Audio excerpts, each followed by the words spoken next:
Hello दोस्तों, कैसे हैं आप सभी। सोलर सिस्टम खरीदते वक्त हम सभी लोगों का जो ध्यान रहता है वो पूरी तरीके से रहता है सोलर पैनल कौन सी टेक्नोलॉजी की होनी चाहिए, इसके ऊपर हमें कितनी वारंटी मिल रही है, और इसी चीज़ से हम डिसाइड कर लेते हैं कि हमारा जो पूरा सोलर सिस्टम है इसके ऊपर हमें 25 साल की वारंटी मिलती है और हमारा जो सोलर सिस्टम है वो लंबे समय तक चलेगा।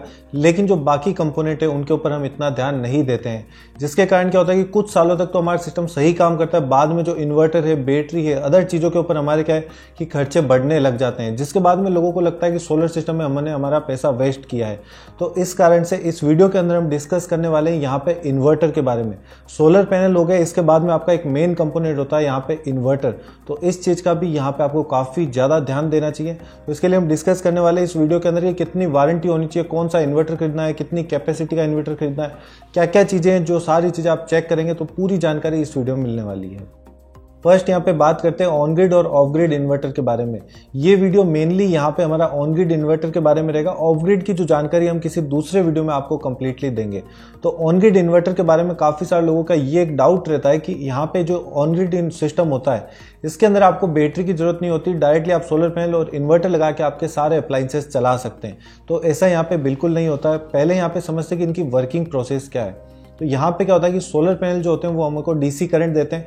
इन्वर्टर का काम यहाँ पे होता है कि वो जो भी हमको डीसी करंट मिला उसे एसी करंट में कन्वर्ट करता है, और जो भी हमारे घर पे 230 वोल्ट आते हैं इसके आसपास ये हमें कन्वर्ट करके देता है। अब यहाँ पे अगर डायरेक्टली हम इसको किसी चीज़ को चलाने में काम में लेंगे तो सोलर पैनल दिन के समय में कम प्रोडक्शन करते हैं, और जैसे जैसे तेज़ धूप होती है तो प्रोडक्शन बढ़ता है और शाम होते होते प्रोडक्शन कम हो जाता है।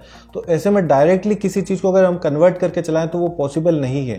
तो यहाँ पे इस सिचुएशन के लिए क्या किया गया है कि यहाँ पे एक बाई डायरेक्शनल मीटर को काम में लिया जाता है। बाई डायरेक्शनल मीटर का काम यहाँ पे ये होता है कि आपके घर का अगर लोड कम है लेकिन आपके सोलर ज़्यादा प्रोडक्शन कर रहे हैं, तो ऐसे में आपके घर में जितनी भी ज़्यादा इलेक्ट्रिसिटी प्रोड्यूस हुई है ये आप अपने गवर्नमेंट को दे देंगे या फिर जो भी डिस्कॉम है इसको दे देंगे। और जब आपको नाइट के समय जब सोलर पैनल काम नहीं करेंगे, आपको बिजली की जरूरत होगी, तब वही बिजली आपके घर के अंदर आएगी। यानी कि आपका जो मीटर होगा जब आपकी जरूरत होगी तो वो सीधा चलेगा, और जब आप गवर्नमेंट को दे रहे होगे तो उल्टा चलेगा। तो ओवरऑल इसका ये नतीजा निकलता है कि जो हमारा बिजली का बिल होता है ये काफ़ी हद तक कम हो जाता है। तो ये होती है यहाँ पे ऑन ग्रिड सिस्टम की वर्किंग। अब यहाँ पे काफ़ी लोगों का ये डाउट होता है कि जैसे लाइट चल जाएगी तो क्या ये इस पर चलेगा। तो यहाँ पे जैसे ही लाइट जाती है तो ये पूरा सिस्टम काम करना आपका ऑन ग्रिड सिस्टम बंद कर देता है, क्योंकि इसके केस में यहाँ पे क्या होगा कि अगर इसने फिर भी करंट का यहाँ पे प्रोडक्शन किया तो बाहर की साइड में अगर कोई व्यक्ति काम कर रहा है या फिर किसी ने वायर को टच कर रखा होगा, क्योंकि जो पावर कट होता है वो किस कंडीशन में होता है, मैक्सिमम जो उसका चांसेस यही रहता है कि बाहर कोई मेंटेनेंस का काम चल रहा है। तो ऐसे में क्या होता है कि ये सिस्टम बंद करना यहाँ पे काफ़ी ज़्यादा जरूरी होता है। तो इसके लिए अंदर से इसके इनबिल्ड ऐसा किया होता है कि जैसे इसको बाहर की ग्रिड सप्लाई का पता चलता है कि वो कट गई है तो इसके अंदर का भी जो प्रोडक्शन है वो ये पूरी तरीके से वहीं पे स्टॉप कर देता है, जिससे क्या होगा कि वो करंट आप ना तो अपने घर के अंदर काम में ले सकते हैं, ना वो करंट बाहर एक्सपोर्ट होगा। ऑन ग्रिड सोलर सिस्टम को ज़्यादातर उन जगहों पे काम में लिया जाता है जहाँ पे क्या होता है कि पावर कट की प्रॉब्लम कम होती है और हमें हमारा जो बिजली का बिल है उसे कम करना होता है। तो वहाँ पे जो लोग होते हैं वो ऑन ग्रिड सोलर सिस्टम को काम में लेते हैं। इसके साथ ही अगर आप जिस एरिया में है वहाँ पे अगर पावर कट की प्रॉब्लम काफ़ी ज़्यादा है तो इसमें आपको ऑफ ग्रिड इन्वर्टर का सिलेक्शन करना है ऑन ग्रिड इन्वर्टर की जगह। साथ ही अगर आप चाहते हैं कि हमें आपको बिजली का बिल भी कम करना है और आपके यहाँ पे पावर कट की प्रॉब्लम भी है तो आप यहाँ पे हाइब्रिड इन्वर्टर पे भी स्विच हो सकते हैं। नेक्स्ट यहाँ पे बात कर लेते हैं कि अगर आप सोलर इन्वर्टर बाय कर रहे हैं तो इसके अंदर कौन कौन से डिवाइसेस लगते हैं, क्या क्या इसके अंदर पोर्ट होते हैं, और साथ ही क्या क्या चीज़ें हैं जो इसको खरीदते वक्त आप ध्यान रखेंगे। तो जैसा आप मेरे पास देख सकते हैं यहाँ पे मेरे पास जैक्सन कंपनी का एक ग्रिड टाई इन्वर्टर है जो कि 5 किलोवाट का है।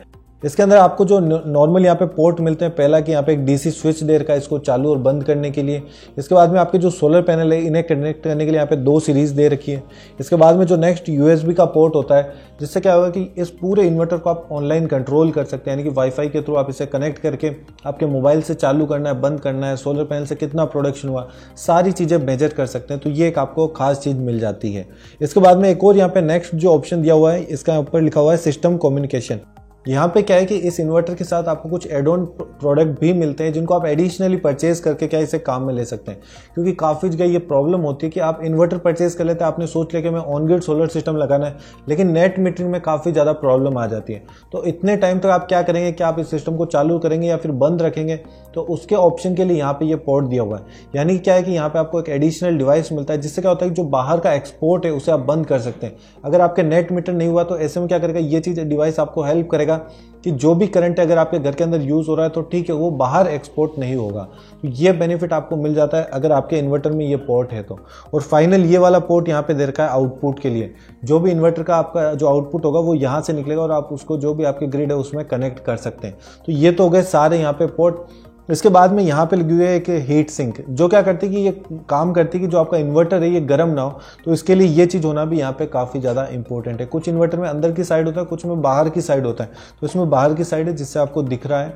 अब इसके बाद में टेक्नोलॉजी की बात, जो काफ़ी सारे लोग एक सवाल करते हैं कि ट्रांसफॉर्मर है कि ट्रांसफॉर्मर लेस है, कौन सा वाला हमें खरीदना चाहिए, तो इसके बारे में बात कर लेते हैं।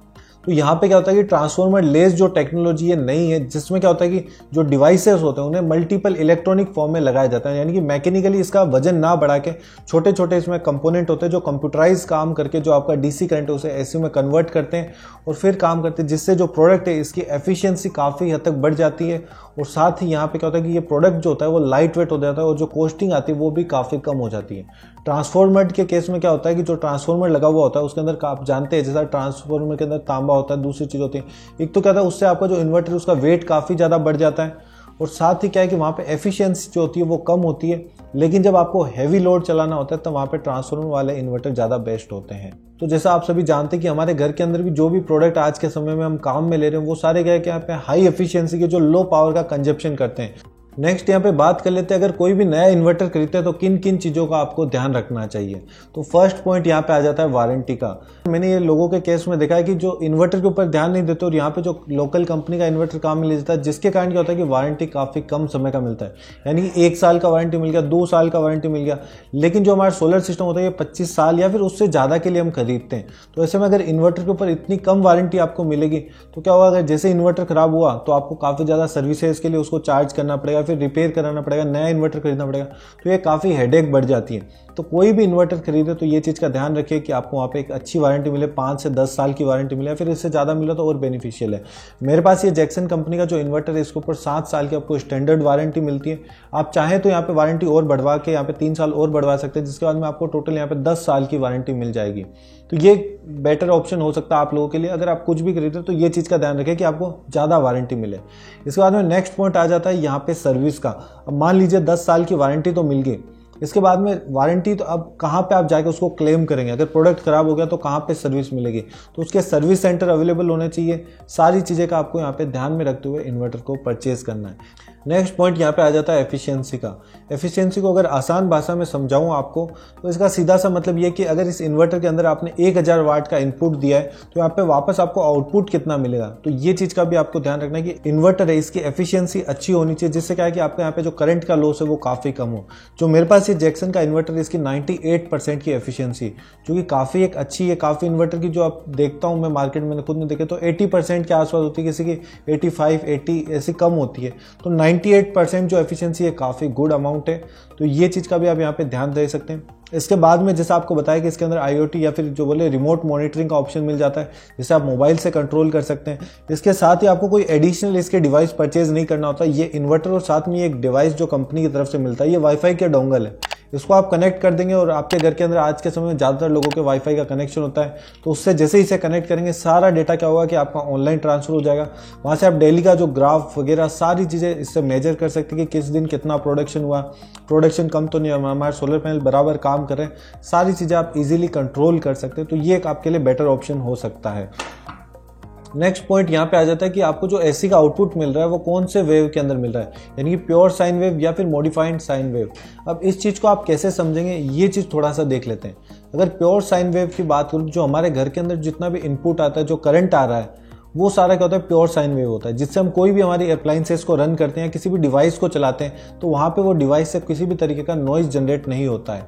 लेकिन जब हम मॉडिफाइड की बात करते हैं तो वहाँ पे क्या होता है कि एक हल्का सा नॉइस आपको देखने को मिल जाएगा, जैसा मेरे अभी बैकग्राउंड में चल रहा होगा। तो इस टाइप का जो नॉइस होता है वो स्पीकर हो गया या फिर किसी कंप्यूटर वगैरह के अंदर से आपको सुनाई देगा। तो ये चीज़ का आप ध्यान रख सकते हैं। जो प्योर साइन वेव होता है इसके अंदर आपको एफिशिएंसी ज़्यादा अच्छी मिलती है और आपके जो प्रोडक्ट डैमेज का चांसेस होता है वो काफ़ी कम होता है। तो जैसा आप देख सकते हैं यहाँ पे हमारे पास जैक्सन कंपनी के काफ़ी सारे ऑन ग्रिड इन्वर्टर है। वैसे जो जैक्सन कंपनी के पास 2 किलोवाट से लगा के 60 किलोवाट तक के ऑन ग्रिड इन्वर्टर है, लेकिन हमारे पास जो हाल फिलहाल यहाँ पे पड़े वो 3 किलोवाट का है, 5 किलोवाट का है, इसके बाद 6 किलोवाट का इन्वर्टर है, ये 3 फेज का है, फिर 10 किलोवाट का इन्वर्टर पड़ा है, ये भी यहाँ पे 3 फेज का, और लास्ट में यहाँ पे 50 किलोवाट का इन्वर्टर है। अब ये जो 50 किलोवाट का इन्वर्टर है, इसके अंदर आप देखेंगे यहाँ पे मल्टीपल एरे कनेक्ट करने का ऑप्शन दे रखा है। मतलब एक एरे आप यहाँ कनेक्ट करेंगे, मल्टीपल एरे का ऑप्शन दे रखा है। तो यहाँ पे मल्टीपल एरे कनेक्ट करने का क्यों ऑप्शन है, सिंगल का ऑप्शन क्यों नहीं है? तो इसके पीछे का ये रीज़न है, मान लीजिए आपने अगर मल्टीपल कनेक्ट करते हैं तो यहाँ पे क्या होता है कि हर जो आपकी एरे होगा उसका इंडिविजुअल ये उसको कैलकुलेट करके काम करेगा। लेकिन अगर क्या होता है कि मान लीजिए आपने एक ही यहाँ पे सीरीज बना के इसमें कनेक्ट कर दी, तो वहाँ पे उस केस में आपको जो प्रॉब्लम ये मिलेगी, मान लीजिए एक पे शेडो आ गया तो पूरे आपके प्लांट का यहाँ पे जो प्रोडक्शन है वो कम हो जाएगा। लेकिन अब जब इंडिविजुअल कर देते हो तो सारी जो आपकी सीरीज होगी या सारे जो एरे उनका जो प्रोडक्शन होता है वो इंडिविजुअल यहाँ पे कैलकुलेट होता है और आपको यहाँ पे ज़्यादा बेनिफिट मिल पाते हैं। तो ये चीज़ें, ये जितने भी इन्वर्टर आप यहाँ पे देख पा रहे हैं, ये सारे मॉड्यूलर यानी कि नई टेक्नोलॉजी के ऊपर है, सारे ट्रांसफार्मर लेस हैं और इन सभी के अंदर MPPT है, जिससे क्या होता है कि जो करंट है उसको मैक्सिमम लेवल पे जो ऑप्टिमाइज करके आपको यहाँ पे जो आउटपुट है वो मिलता है। तो ये थी यहाँ पे इन्वर्टर की पूरी जानकारी। अगर आप जैक्सन कंपनी का कोई भी इन्वर्टर परचेज करना चाहते हैं तो या तो आप क्या कर सकते हैं, अपने नज़दीकी किसी भी डीलर डिस्ट्रीब्यूटर के पास जा सकते हैं, या फिर आप देखना चाहते हैं कि आपके नज़दीक में कौन है जो जैक्सन का यहाँ पे डीलर बना हुआ है, डिस्ट्रीब्यूटर या पार्टनर है, तो आप इनकी वेबसाइट पे विजिट कर सकते हैं। वहाँ पे आपको ऑप्शन मिल जाएगा, चेक कर सकते हैं कि नियर बाय में आपका कौन इंस्टॉलर है, या फिर जो इनके टोल फ्री नंबर है इन पे भी आप कांटेक्ट कर सकते हैं। तो ये थी यहाँ पे पूरी जानकारी। उम्मीद है आपको वीडियो पसंद आया होगा। अगर वीडियो के अंदर कोई इन्फॉर्मेशन रह गई, आप कोई सवाल पूछना चाहते हैं तो नीचे कमेंट सेक्शन में पूछ सकते हैं। साथ ही हमारे चैनल को सब्सक्राइब करके हमें सपोर्ट करें। जय हिंद, जय भारत।